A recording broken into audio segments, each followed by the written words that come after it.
दोस्तों RRB ALP सीबी2 exam में बड़ा बदलाव यहां पर किया गया है। एग्जाम से जस्ट पहले रेलवे ने ऑफिशियल नोटिस यहां पर जारी किया गया है और सीबी2 एग्जाम में नॉर्मलाइजेशन यहां पर खत्म किया है। तो चलिए यहां पर देखते हैं कि नॉर्मलाइजेशन नहीं होने वाला है, इससे क्या फायदा होने वाला है और क्या नुकसान होने वाला है। और आपका भी दोस्तों अगर सीटी इंफॉर्मेशन अभी तक चेक नहीं हो पाया है तो आज के इस वीडियो में आपको बताने वाला हूं कि आप किस प्रकार से चेक कर सकते हैं। आपको घबराने की कोई जरूरत नहीं है। तो चलिए शुरू करते हैं आज के इस वीडियो को।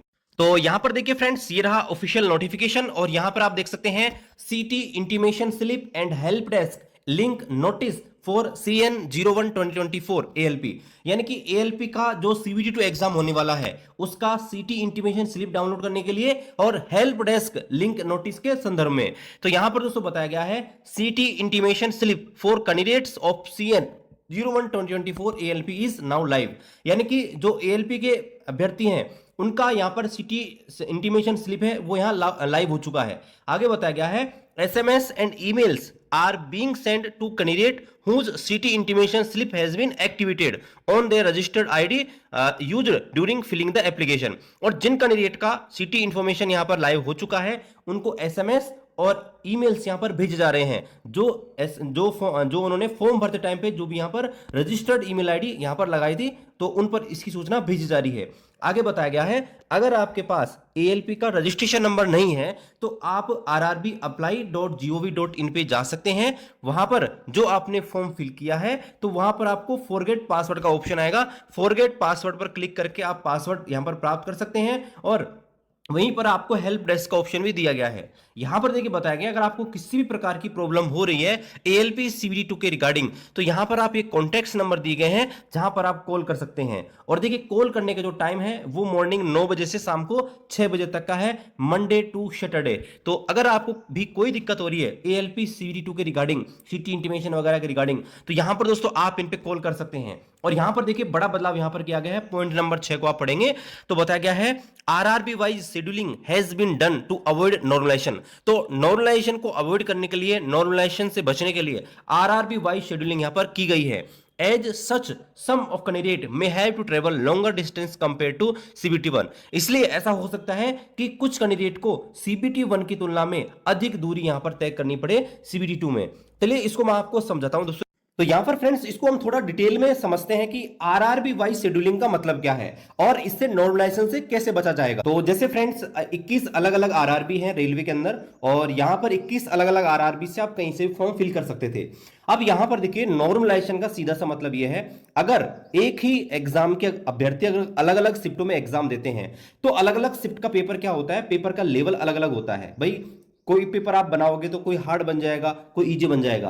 तो इसको समान रूप से करने के लिए नॉर्मलाइजेशन प्रोसेस किया जाता है। और रेलवे ने क्या कोशिश किया है अब की बार CBT2 के अंदर कि भाई एक शिफ्ट में ही अगर हम सारी एग्जाम निपटा दें, मान लीजिए कोई भी एक RRB ले लिया और अगर उसके एग्जाम एक शिफ्ट में निपटा दें तो नॉर्मलाइजेशन नहीं करना पड़ेगा।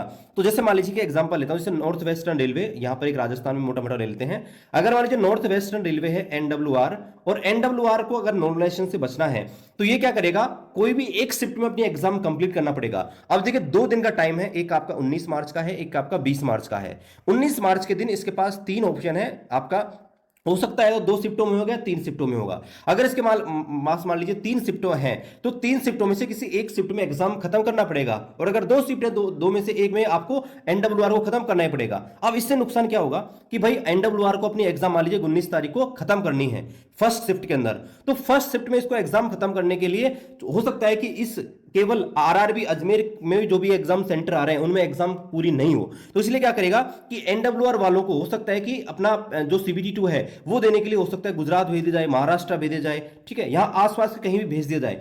हो सकता है कि यहां पर कैंडिडेट को अधिक दूरी तय करनी पड़े और यही दोस्तों रेलवे ने यहां पर नोटिस में ही बोला। यहां पर आप देख सकते हैं पॉइंट नंबर 6 में रेलवे ने बोला है कि हो सकता है CBT1 से ज्यादा दूर आपको ट्रेवल करना पड़े। उसका यही कारण है कि इन्होंने नॉर्मलाइजेशन से बचने के लिए सिर्फ एक शिफ्ट में ही एक RRB को निपटाने का काम किया है, यानी कि एक RRB के एग्जाम अगर किसी एक पर्टिकुलर शिफ्ट में खत्म हो जाती है तो नॉर्मलाइजेशन नहीं होगा।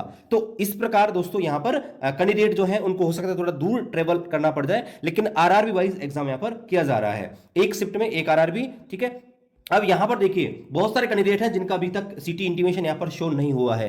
तो दोस्तों मैं आपको बताना चाहूंगा, अब चूंकि देखिए आरआरबी वाइज रेलवे ने खुद ही बताया कि वो आरआरबी वाइज एग्जाम को रिशेड्यूल कर रहे हैं, ठीक है, सीबीटी 2 का शेड्यूल बना रहे हैं। तो यहां पर क्या होगा, अगर यहां पर आरआरबी वाइज बना रहे हैं तो एक आरआरबी का यहां पर ये प्रोसेस चल रहा है और कई जगह 20 तारीख वालों का शो नहीं हो रहा है, तो आपको प्रॉब्लम बिल्कुल भी नहीं लेने का, बिल्कुल भी आपको टेंशन नहीं लेने की जरूरत है। आपको दोस्तों ये हेल्पलाइन नंबर दिया गया है, आप इस हेल्पलाइन नंबर पर कॉल कर सकते हैं।